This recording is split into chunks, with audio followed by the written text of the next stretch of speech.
Suspense. Autolite and its 96,000 dealers present Mr. Robert Taylor in 4 Hours to Kill, a suspense play produced and edited by William Spear.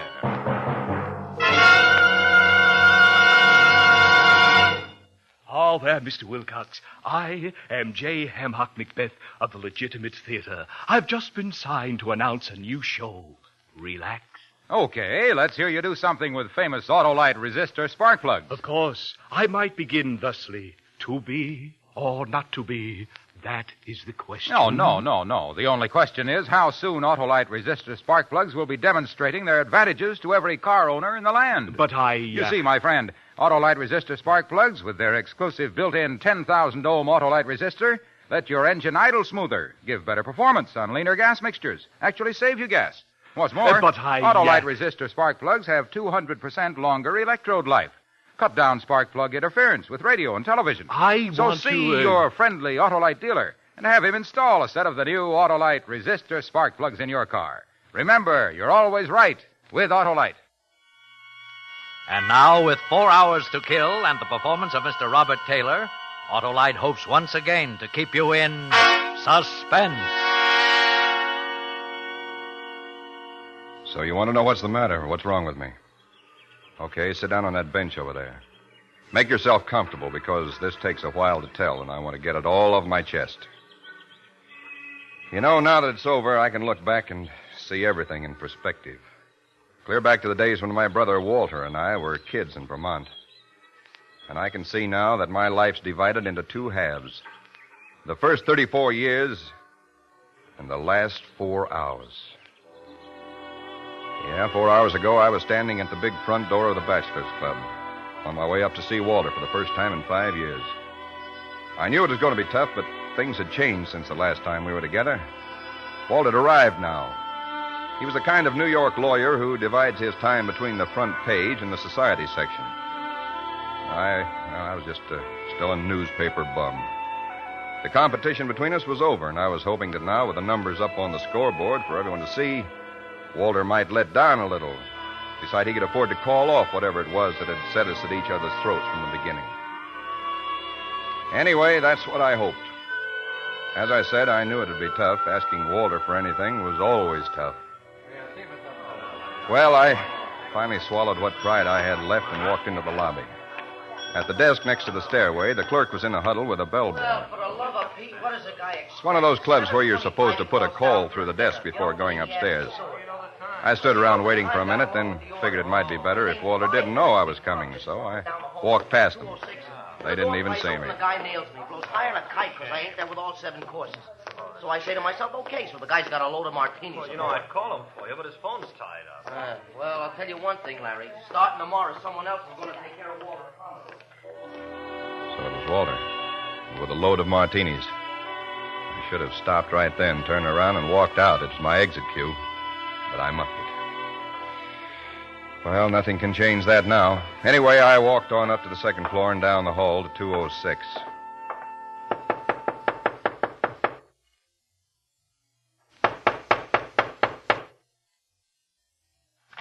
Well, it's about time you got here. Well, Oh. Hello, Walter. Theodore. That's right. Big brother Theodore.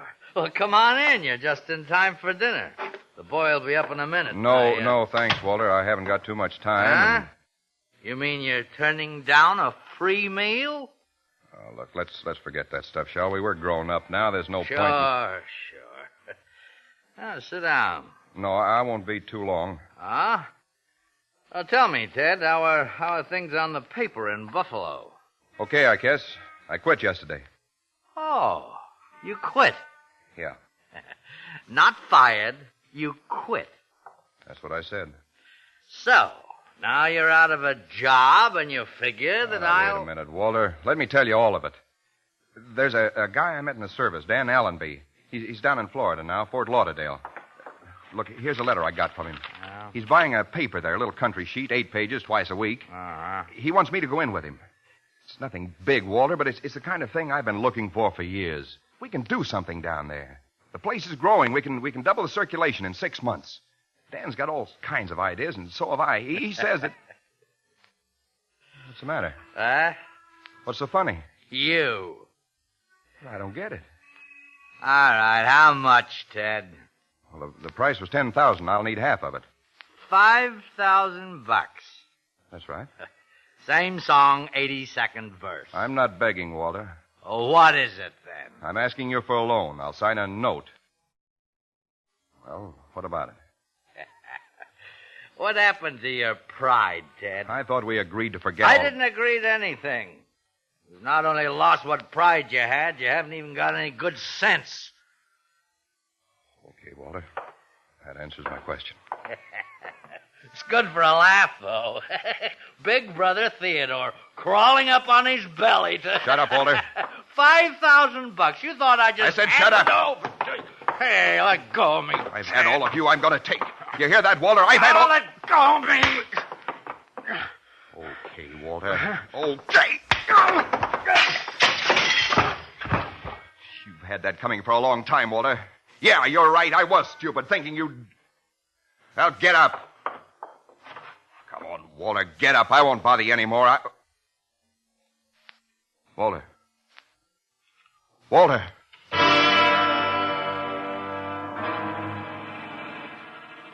I saw it when I turned him over. A stream of blood oozing out of his right temple where he'd hit his head on the corner of the hearth. No pulse. No breath. Walter was dead.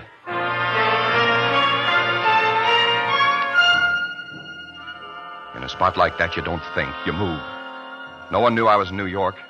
And I was sure the clerk and the bellboy hadn't seen me cross the lobby. If I could get out without being spotted, I had a chance. I picked up the letters from Allenby, went to the door, and put my handkerchief over the knob. Turned back to give the room a last look before I left. That's when I saw it. The telephone receiver was off the hook.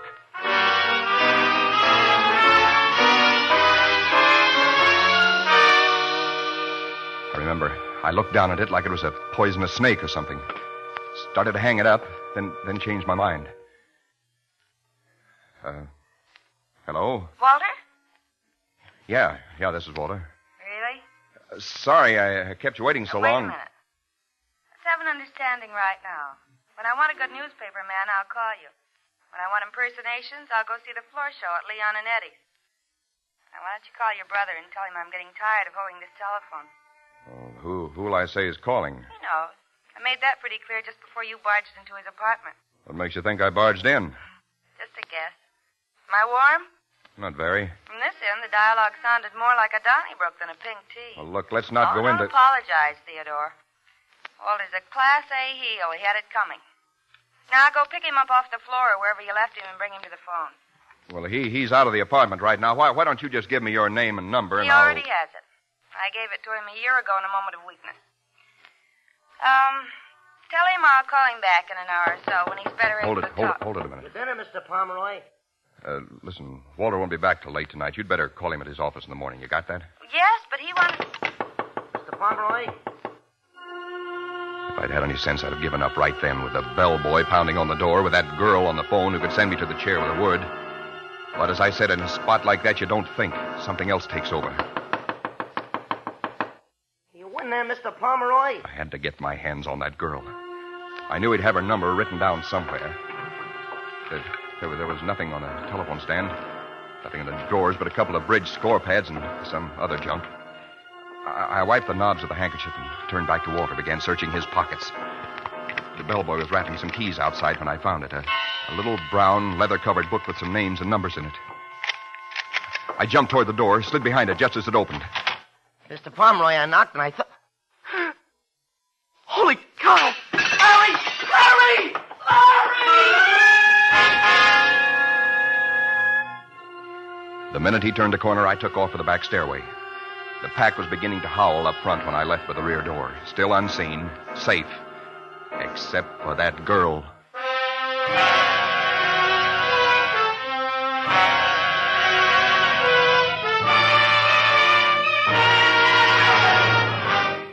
Autolite is bringing you Mr. Robert Taylor in 4 Hours to Kill. Tonight's production in radio's outstanding theater of thrills, Suspense.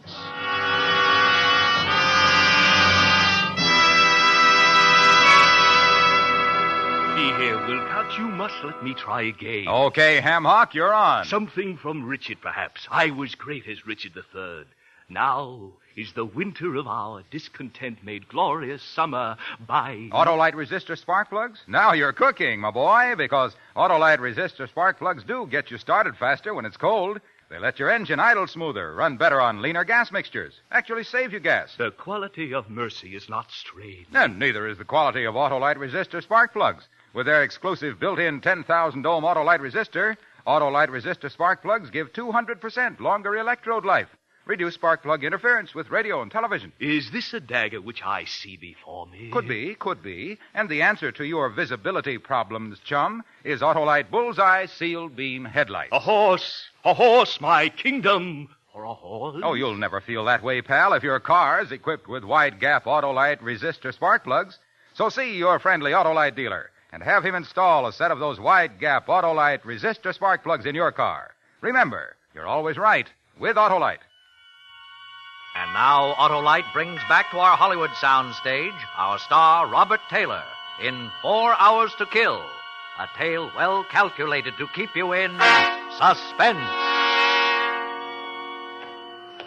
I started across town toward Fifth Avenue, walking slowly, letting the cold night air work on my face. By now, the call was into headquarters, and a prowl car was on the way. In a half hour, the homicide men would be there with the police photographers. By 9, the story would be into the morning papers. They'd be out around midnight.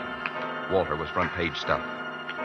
And that girl who'd heard it all on the phone, she'd be able to read the headlines. And once she added it up, I was through. I had 4 hours to find her. Then, somehow, somewhere, I knew I had to kill her.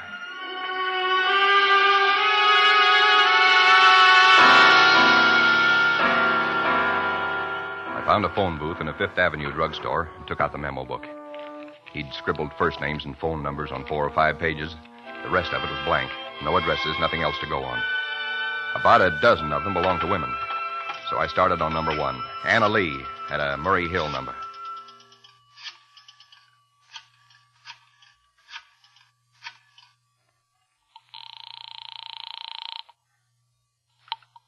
Hello? Is this Murray Hill 41121? That's right. Is Joanne there, please? Joanne? I'm sorry, I don't know any Joanne. You must have the wrong number. Are you sure? Well, I guess I'd better check it again. I'm sorry. No, Louise isn't in. And if you're that guy who's been calling her, let me tell you right now that... You say you're making a survey? Well, my little old head isn't much good at figures, but I'll surely be glad to help you all out.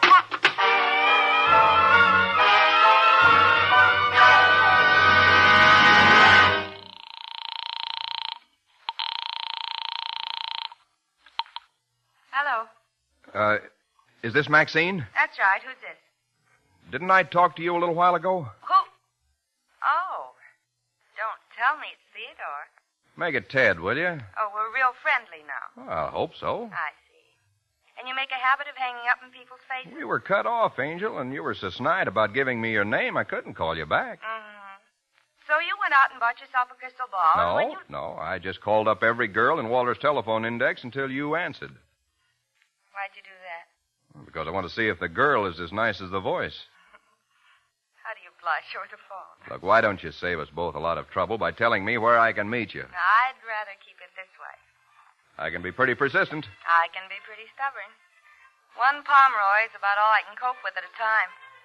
I'm awfully sorry, Theodore, but Wait a minute. What's that music? The radio? No, it's not the radio, and please don't bother me. You're a nice boy, but I'm too busy right now to play games. Look, you've got to at least give me your last name, Maxine. Good night, Theodore.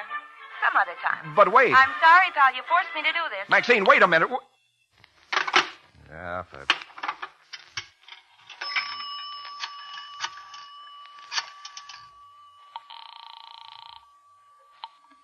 Information. Would you tell me if you have a party by the name of Thomas P. Sherman at Plaza 2, 2376? Thomas P. Sherman.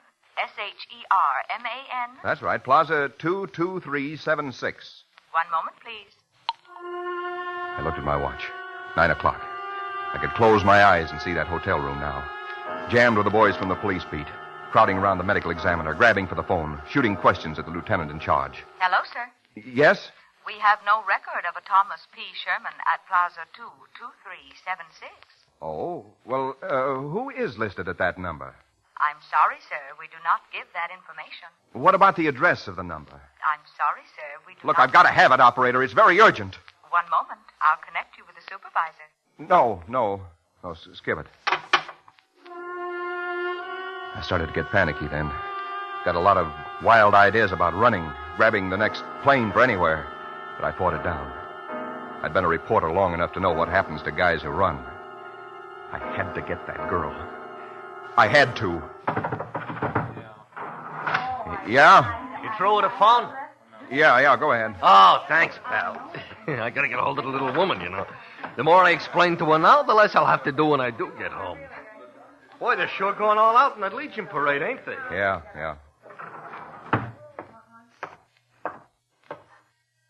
Parade? Excuse me. Yeah, sure. What's the matter? What was that you said about a parade? Legion parade coming up Fifth Avenue. Crosstown traffic is tied up for 2 hours. Coming by here? Yeah, the band is down the street now. Band. That's what I heard. Huh? Nothing. Thanks a lot.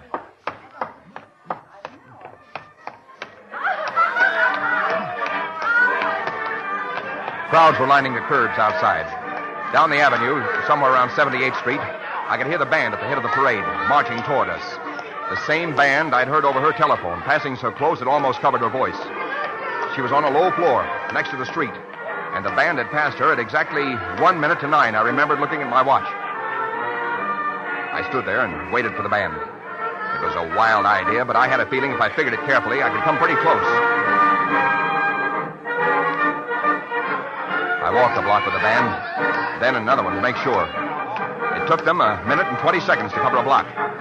We hit 84th Street at 16 minutes and 20 seconds past 9. They'd covered exactly 13 blocks since they passed her telephone. That made it somewhere around 71st Street, on a ground floor. An apartment, maybe a residential hotel facing Central Park. I turned and started running back down Fifth Avenue. I was getting close, and there were still 2 hours before the morning papers hit the street.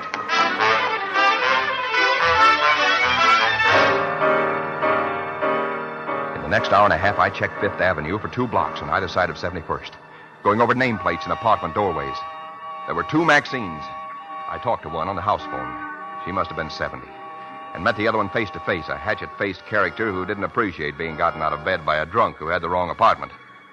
That left only one possibility. A residential hotel in the middle of the block. I decided I'd try calling her again. Walked past the cigar stand in the lobby to a row of phone booths at the rear. It was 10 minutes to 11. Time was running out.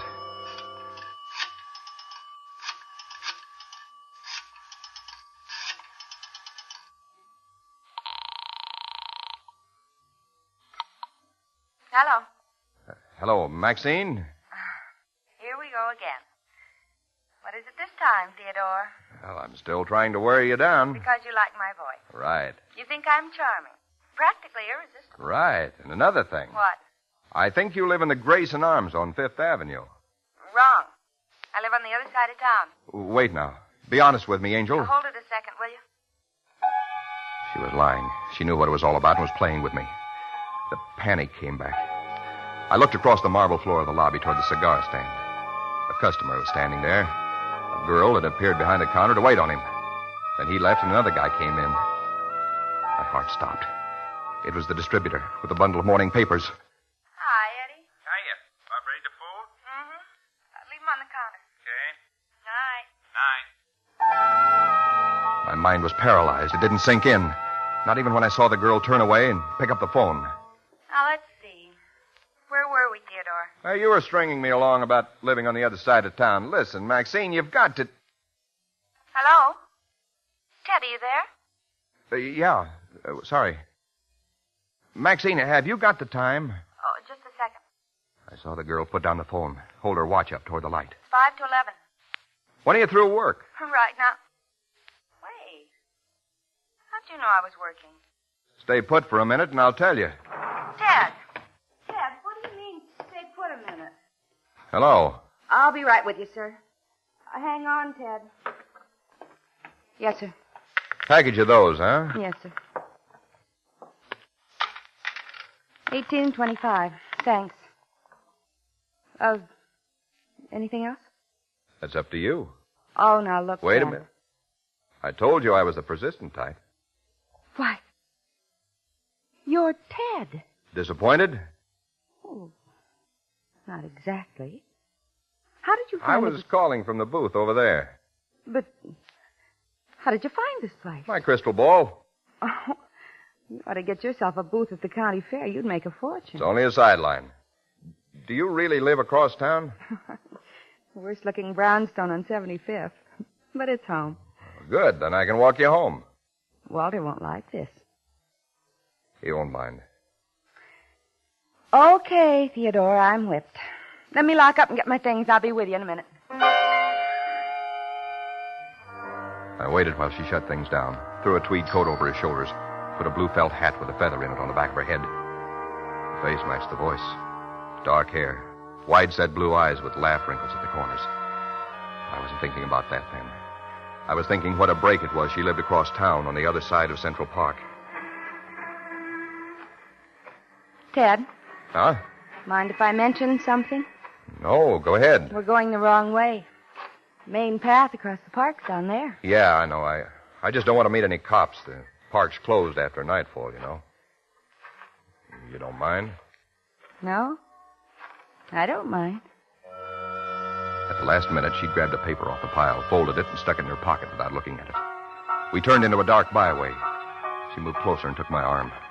The paper pressed against me like a hot branding iron in my side. My heart was pounding now. There was a choking lump in my throat. I hardly dared to talk. I'm sorry I gave you such a bad time tonight, Ted. Forget it. I guess I thought you'd be different. More like your brother. Why are we stopping? Why did you do it? What do you mean? You can let your hair down. Walter can't hear us. Why did I do what? You mean you do this every night? Huh? Call up strange women, tell them you've fallen in love with their voices? Oh. Well, let's not talk about that now. I don't get it, Ted. Look, I'll tell you later. Never mind. I just thought it was worth mentioning. Guess I was wrong. Night, Ted. I can make it the rest of the way alone. No, wait. I mean it. Let go of me. Quiet, Maxine. It's a cop. He'll hear us. I don't care. Hey! Anyone up there? I held her tight, my lips hard against hers. I heard the cop walk by on the main path 50 feet away. There in that dark byway, I could have done it. 10 seconds, maybe 20, and it'll be over. I'd be free. But I discovered something else. As I felt her respond, felt her arms tighten around me. I said it before, back in that room with Walter's body at my feet. I stopped thinking. Something else took over. I was like an animal, fighting for life, going on nerve and instinct. But there in that black pathway in the park, I began to think again, like a human being. And I knew that whatever it is that's born into a murderer wasn't in me. That, love her or hate her, I could no more murder this girl in cold blood than I could fly to the moon.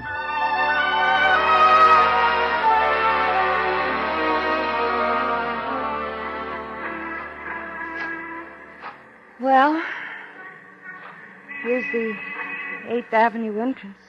Yeah.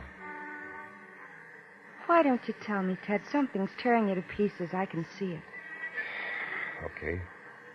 You've got a morning paper in your coat pocket. Take a look at it. Paper? What's that got to do Here, with... give it to me.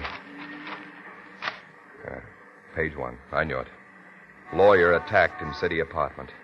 Walter. Yeah. You asked me. Here it is. New York, January 18th.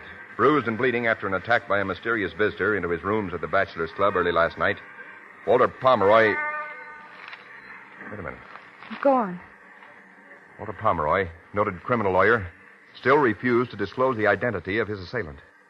Dr. James Penrose, attending physician, said Pomeroy suffered a possible concussion from a severe blow on the head, but was otherwise progressing nicely and would be released from City Hospital in 24 hours. The attack came at... Good Lord. Severe blow on the head. Yeah, he fell. Listen, Maxine, this doesn't tell it all. There's something else. Then what is it? What is the matter? Okay. So you want to know what's the matter? What's wrong with me? Okay, sit down on that bench there.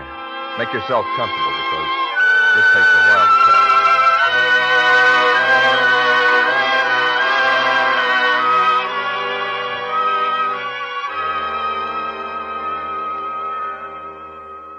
And that's it. That's what's wrong. I wanted you to know all of it because, well, you're important to me now, maybe more important than anything else in the world. You can check out if you want to. It's nothing a cup of coffee won't cure. Max. There's an all-night stand around the corner. Got 20 cents.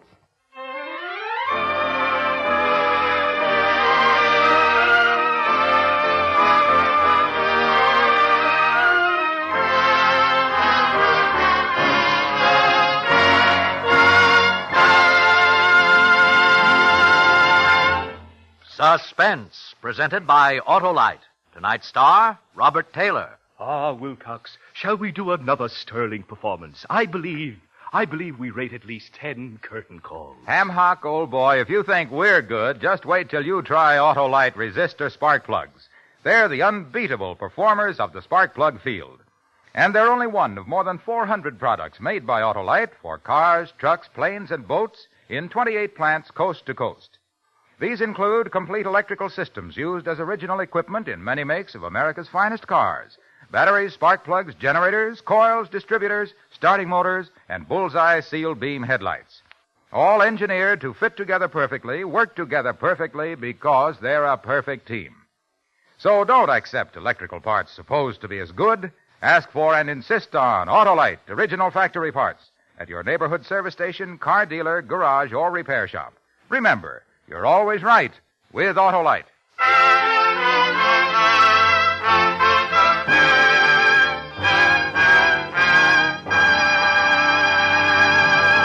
Next Thursday for Suspense, William Powell will be our star. The play is called The Escape of Lacey Abbott.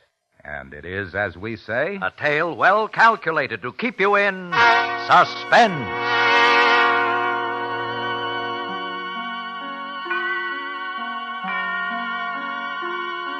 Tonight's suspense play was produced and edited by William Spear and directed by Norman MacDonald. Music for Suspense is composed by Renee Garrigank and Lucien Morawek and conducted by Lud Gluskin. 4 Hours to Kill is an original radio play by Harold Swanson. Robert Taylor will soon be seen with John Hodiak and Arlene Dahl in the Metro-Goldwyn-Mayer production Ambush.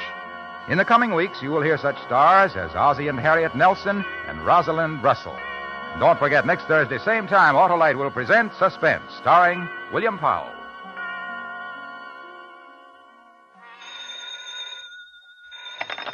You can buy Autolite resistor or regular spark plugs, Autolite stay-full batteries, Autolite electrical parts at your neighborhood Autolite dealers.